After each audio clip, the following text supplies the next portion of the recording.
Assalamu alaikum. I'm Aisha Siddiq Sularia speaking with the course of Fundamentals of Management, and this is the chapter of leadership, chapter number 10. I'm recording this video plus audio lecture for those who have missed my session or those who want to retrieve their concepts again. So they can retrieve by looking at this video anytime as per your feasibility, and you can gain the lecture. Okay, so let's begin with the leadership lecture today. अच्छा जी, हम लोग आज के lecture में सारे जो aspects हैं leadership से रिलेट करते हुए उस पर डिस्कशन कर रहे होंगे।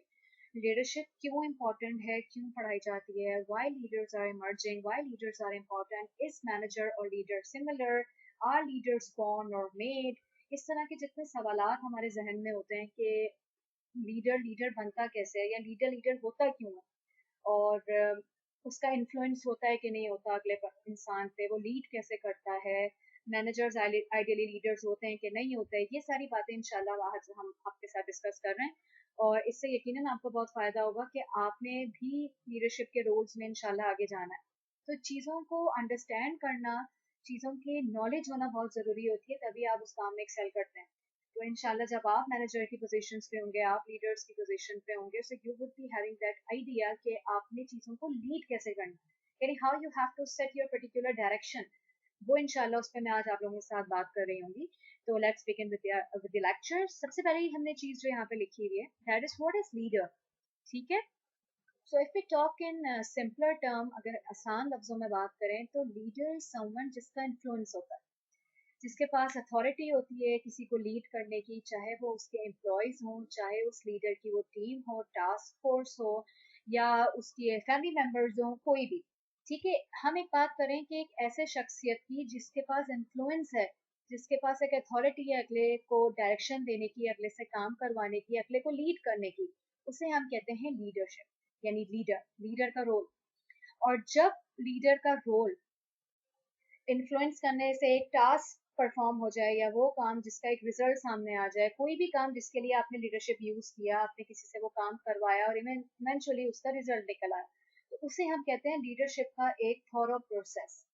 ठीक है, अगर हम बात करें ऑर्गेनाइजेशनल पर्सपेक्टिव पे, तो जो एक लीडर होता है या जो मैनेजर होता है, जो अपनी टीम को कंट्रोल कर रहा है, लीड कर रहा है, टास्क असाइन कर रहा है, काम दे रहा है उनको, सही है, उनके इश्यूज को रिजॉल्व कर रहा है, एवरीथिंग। क्यों एक मैनेजर या एक लीडर ऐसे काम क्यों कर रहा है? बिकॉज ऑर्गेनाइजेशनल गोल्स हैं, ऑर्गेनाइजेशनल ऑब्जेक्टिव्स हैं एसोसिएटेड, जो हमें अचीव करना है, और उस गोल्स को अचीव करने के लिए पूरा प्रोसेस किया जा रहा है, जिसे हम कह रहे हैं लीडरशिप का प्रोसेस।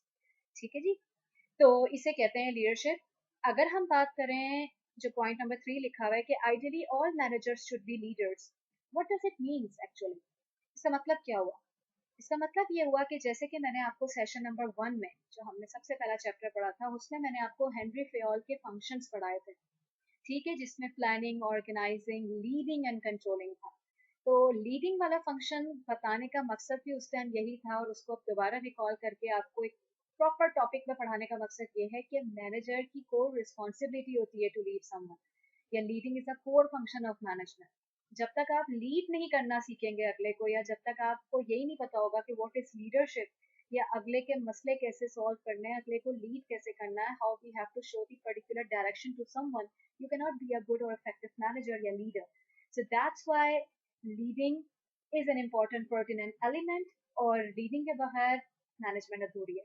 ठीक है, इसी तरीके से लास्ट पॉइंट पे लिखा है कि ग्रुप्स में हैव इनफॉर्मल लीडर्स। बहुत तरह के ग्रुप्स होते हैं जिसमें मर्ज कर रहे होते हैं, लीडर सामने आ रहे होते हैं, लेकिन हम उन इनफॉर्मल ग्रुप्स की अभी बात नहीं कर रहे हैं, हम कॉर्पोरेट कॉन्टेक्स्ट में बात कर रहे हैं, हम मैनेजरियल एस्पेक्ट में लीडरशिप की बात कर रहे हैं। तो हम उसी पे सारी डिस्कशन करके आपको बता रहे होंगे कि लीडरशिप का प्रोसेस कॉर्पोरेट वर्ल्ड में, या एज अ मैनेजर आपको क्या क्या चीज़ों को फोकस करना पड़ेगा किसी को लीड करते हुए, हम सारी डिस्कशन उस पर कर रहे होंगे। अच्छा जी, इसके बाद अगर हम लोग स्लाइड नंबर 3 पे आते हैं, जिस पे लिखा हुआ है लीडरशिप डिबेट। तो there is a debate if leaders are born और मेड। ठीक है, ये बड़ा ही मैं अगर आपसे कहूँ कि अर्ली 1920s या 1930s की आपसे बात करें, तो उसके अंदर there was a question, there was an ambiguity, जिसके ऊपर बहुत सारी रिसर्चेस की गई थी कि क्या मैनेजर्स बोर्न होते हैं और आर दे मेड। ठीक है, ये बड़ा एक सवाल था जो कि हर बहुत सारे रिसर्चर्स जो लोग करते हैं, रिसर्चर जो होते हैं, उनके माइंड में था, और उन्होंने बहुत ज़्यादा इन्वेस्टिगेट किया कि लीडर्स बॉर्न होते हैं और आर दे मेड। 1920s और 1930s में कोशिश ये की जा रही थी कि कुछ ऐसे आइसोलेटेड ट्रेड्स मालूम कर लिए जाएं जिससे ये चीज पता चल जाए कि एक लीडर लीडर बनता कैसे है और एक लीडर एक नॉन लीडर से डिफरेंट क्यों होता है। तो बहुत सारे फैक्टर्स को सामने लाके इन्वेस्टिगेट किया गया जिसमें प्रोमिनेंट फैक्टर्स थे फिजिकल स्ट्रेचर, किसी इंसान की पर्सनैलिटी जो उसका फिजिकल अपेयरेंस होता है उसको इन्वेस्टिगेट किया गया। सोशल क्लास को कि क्या किसी की सोशल क्लास अच्छी या कम होने की वजह से वो शख्स लीडर बनता है। इमोशनल स्टेबिलिटी चेक की गई, इन्फ्लुएंसी ऑफ स्पीच देखी गई, सोशल एबिलिटी देखा गया कि लीडर लीडर बनता कैसे और उसके अंदर ऐसी कौन सी क्वालिटीज होती हैं जो उसको एक नॉन लीडर से अलग कर रही होती है। इस पे बड़ी इंस्पेक्शन की गई इन फैक्टर्स पे जो मैंने आपको अभी बताया। ठीक है जी, तो इतनी ज़्यादा इंस्पेक्शन, इतना ज़्यादा रिसर्च करने के बाद इस सवाल का जवाब तो नहीं प्रूव किया गया कि कौन से ऐसे फैक्टर्स होते हैं जो कि हमेशा एक लीडर को नॉन लीडर से डिफरेंशिएट करेंगे। ऐसे आइसोलेटेड फैक्टर्स सामने नहीं आए गए जो कि बिल्कुल ही ऐसा होगा कि भाई लीडर इन्हीं क्वालिटीज के साथ ही पैदा होता है, इस वजह से ये लीडर इस लीडर से डिफरेंट है, यानी ये लीडर जो है वह नॉन लीडर से इसीलिए डिफरेंट है। ऐसी कोई बात सामने नहीं आई। ठीक है, लेकिन इन इंस्पेक्शन के बाद, इतनी स्टडी करने के बाद एक चीज जरूर सामने आई कि यकीनन इस तरह की सर्टेन सिमिलैरिटीज जरूर होंगी हर लीडर पे जो कि एक लीडर को लीडर बना रही होती है। यानी कुछ ट्रेड्स ऐसे सिमिलर मिलते जुलते हर लीडर में हमें मिलेंगे जिसकी वजह से वो लीडर बना हुआ होता है। ठीक है, तो इस ये वाली चीज जरूर सामने आई, लेकिन इस चीज के ऊपर कोई पॉसिबल एविडेंस नहीं आया कि एक लीडर सर्टेन क्वालिटीज और सर्टेन ट्रेड्स के साथ ही पैदा होता है तभी वो लीडर होता है। इस पे कोई बात नहीं की है। तो ये जो सामने आपके सामने 7 ट्रेड्स लिखे हुए हैं, ये चीजें हमारे पास जो है वो इन स्टडीज के बाद सामने आई कि ये वाले ट्रेड्स तो हमेशा हर लीडर के अंदर पाए जाते हैं और लीडर को लीडर बनाने में इन ट्रेड्स का बहुत हाथ होता है। तो जो सबसे पहला हमारे पास ट्रेट है दैट इज ड्राइव। अब ड्राइव का क्या मतलब हुआ? Drive means leader exhibit a high level of effort. ठीक है, आपको एक लीडर के अंदर हमेशा एक हाई डिजायर ऑफ अचीवमेंट, एक सेंस ऑफ एम्बिशन, एक एनर्जी लेवल और टायरलेस एफर्ट करने वाली एक बात जरूर नजर आएगी कि एक लीडर के अंदर ड्राइव है लीड करने की, यानी they will be making tireless effort in front of you. उनके अंदर एक डिटर्मिनेशन होगी, एक परसिस्टेंट बिहेवियर होगा उनका। परसिस्टेंट क्या मतलब? कंसिस्टेंट, कि उनके अंदर परसिवरेंस नजर आएगी। वो बहुत ही कंसिस्टेंट चीज के साथ आपके सामने आएंगे और उनके अंदर इतनी डिजायर होगी लीड करने की, काम को आगे बढ़ाने की, कि जो चीज उनको एक लीडर बना रही होगी। तो इस यहाँ पे ड्राइव का मतलब ये है, अ ड्राइव ऑफ गिविंग और exhibiting high level of effort. इसके बाद जो सेकंड पॉइंट लिखा है that is desire to lead. यकीनन आपने इस तरह के बहुत सारे लोग देखे होंगे और आपके जैसे आप लोगों के भी जो सब्जेक्ट में ग्रुप्स बनते हैं, चीजें आप लोग ने देखी होंगी, तो उसमें ये चीज आपने विटनेस की होगी कि कुछ लोग कह रहे होते हैं कि भाई जो अगला कहेगा हम वही कर लेंगे, यानी they are not interested in giving their opinion, they are not interested in leading, they are not interested in participating. आपको ऐसा लगता है कि वो बस जबरदस्ती आपके साथ एसोसिएटेड है, लेकिन उनके अंदर वो डिजायर नहीं है, उनके अंदर वो वाला एलिमेंट नहीं है कि वो पार्टिसिपेट करें। ऑन दी अदर हैंड आपको कोई ना कोई शख्स ऐसा भी नजर आएगा कि जो खुद से चार्ज ले रहा होगा चीजों का कि नहीं ऐसा कर लेते हैं, हम लोग पहले ये वाली चीज को कर लेते हैं, पहले कंपोजिंग कर लेते हैं, पहले स्क्रिप्ट बना लेते हैं, देन हम आगे बढ़ जाएंगे। इस तरह यानी नेचुरली आपको एक चीज नजर आ रही होगी कि जो बंदा लीड करना चाहता है उसके अंदर एक डिजायर होती है। ही wants he exhibit the energy, he or she wants to come in for come forward, आगे आके डिस्कशन करना, बताना अगले को कि हम काम किस तरीके से कर सकते हैं। तो ये एक बहुत ही ज्यादा प्रोमिनेंट फैक्टर या आप कह लें ट्रेट है जो कि लीडर्स में पाया जाता है, that is desire to lead. They want to lead, they want to come forward. ठीक है, इसी तरीके से जो थर्ड पार्ट है that is honesty and integrity. अच्छा जी, अब हम बात करें ऑनेस्टी एंड इंटेग्रिटी की। तो ऑनेस्टी और इंटेग्रिटी का मतलब है कि ट्रस्ट डेवलप करना। एक लीडर जो है वो ऐसा नहीं होगा कि उसके फॉलोअर्स को उसके उसके ऊपर डाउट्स हों कि ये हमें सही डायरेक्शन में लीड कर भी रही है, कर भी रहा है कि नहीं, self doubts and certain other doubts जो कि हमें किसी की लीडरशिप के अंदर फील हो रहा होता है कि नहीं, कि हम लोग सही रास्ते पे हैं कि नहीं। So that's not leadership. When a sincere leader is in front of you, so he will make sure consistency between word and deed. जो उसकी बात है, जो उसके एक्शंस हैं, उसमें कोई भी डिस्क्रिपेंसी नहीं होगी। He would be saying, he would be doing exactly what he said or he committed, तो इस चीज से ऑनेस्टी और इंटेग्रिटी बढ़ती है, रिलेशनशिप की जो बाउंडिंग होती है वो स्ट्रांग होती है। तो ये भी एक सर्टेन बड़ा ही इंपॉर्टेंट एलिमेंट है जो आपको हर लीडर में नजर आएगा. Then we are having self confidence. Obviously, if there is lack of self confidence, if a person is unable to speak, if a person is unable to make commitments, or if he or she has self doubts, तो वो leadership की चीज में count नहीं हो सकता. यानी एक लीडर जो है उसके अंदर आपको ऐसा लगेगा कि बिल्ट इन कॉन्फिडेंस है. देखें, ऐसा नहीं है कि इंसान से गलती नहीं होती. देखें, हर इंसान के अंदर टेंडेंसी है गलती करने की, तभी हम इंसान हैं.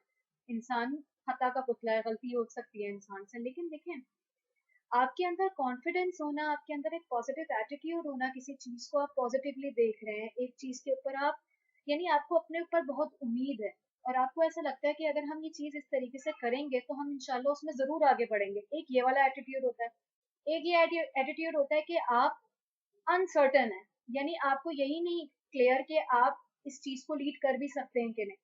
ठीक है ना. ये तो फिर टेंडेंसी चली जाती है आपकी अपने सेल्फ डाउट्स पे, तो वो फिर लीडरशिप का पार्ट नहीं बनता. लीडरशिप के अंदर confidence is a very important element कि आप जो काम करेंगे, जो स्ट्रेटेजी बनाएंगे, उस पर आपको अपना यकीन होगा, आप कॉन्फिडेंट होंगे.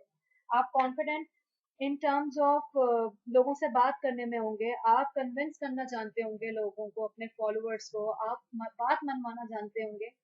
तो इस इन सब चीजों को हम यहाँ पे सेल्फ कॉन्फिडेंस कंसीडर कर रहे हैं. ठीक है. इसके अलावा इंटेलिजेंस. अब इंटेलिजेंस का क्या मतलब हुआ? इंटेलिजेंस ये कि देखें, जब आप किसी भी रोल में होते हैं ना, चाहे आप फॉर एग्जांपल कोर्स फैसिलिटेटर के रोल में, आप डॉक्टर के रोल में, आप किसी भी तरह के रोल में, वो रोल परफॉर्म करते हुए आपके पास बहुत तरह तरह की इंफॉर्मेशन आती है, तरह तरह की चीजें आपके माइंड में होती हैं, तरह तरह की बातें होती हैं. लेकिन उन सब चीजों को किस तरीके से आपने डील करते हुए अगले बंदे को कन्विंस करना है, अगले बंदे से बात करनी है, that is known as intelligence.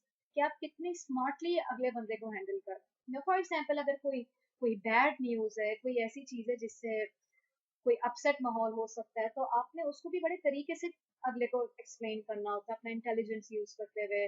अगर किसी को कोई प्रॉब्लम आ रहा है, कोई किसी चीज में स्टक हो गया, आपने उसमें भी अपनी इंटेलिजेंस से उस चीज को, हो सकता है आपने वो चीज कभी एक्सपीरियंस ही ना की हो अपनी जिंदगी में, लेकिन आपका इंटेलिजेंस लेवल, आपका एक्सपीरियंस, आपकी पढ़ाई, आपकी नॉलेज आपको इतनी इजाजत देगी कि आप उसके अंदर स्मार्टली कोई ना कोई डिसीजन ले सकें. तो this is known as intelligence कि आपने किस तरीके से इंफॉर्मेशन को गैदर करना है, फिल्टर करना है और अगले तक पहुंचाना है. और अगर अगला बंदा कोई परेशान है तो आपने उसको किस तरीके से स्मार्टली हैंडल करना है, उसकी हम यहाँ पे बात कर रहे हैं. Then we are having job related knowledge. Job related knowledge का मतलब कि जिस भी रोल के अंदर आप मौजूद हैं, चाहे आप किसी कंपनी को सर्व करें, किसी इंडस्ट्री को सर्व करें, या किसी भी टेक्निकल मैटर को आप डील कर रहे हैं, you should be having that knowledge of that particular work कि आप उसमें अच्छी कारकर्दगी या अच्छा काम, you can show it, you can show up with the good ideas, new things, innovations. आप उस चीजों को लीड कर सकें और अगले बंदे को इस बात पे यकीन आ रहा हो कि जो हमारा लीडर है, he has that particular knowledge और ये है इस चीज के अंदर आगे, तो हमें इसकी बात सुननी चाहिए. You know, you should be having that knowledge. Without knowledge अगर आप किसी चीज को या किसी रोल में आप आ गए हैं तो आप उसको बेहतर तरीके से परफॉर्म नहीं कर पाएंगे. ठीक है. और जो लास्ट में पॉइंट लिखा हुआ दैट इज एक्सट्रोवर्जन. अब एक्सट्रोवर्जन का मतलब देखिए यहाँ पे हरगिज नहीं है कि लीडर जो होगा वो एक्सट्रोवर्ट होगा या इसमें एक्सट्रोवर्जन प्रेफरेंस होगा, ऐसी बात यहाँ पे नहीं लिखी हुई.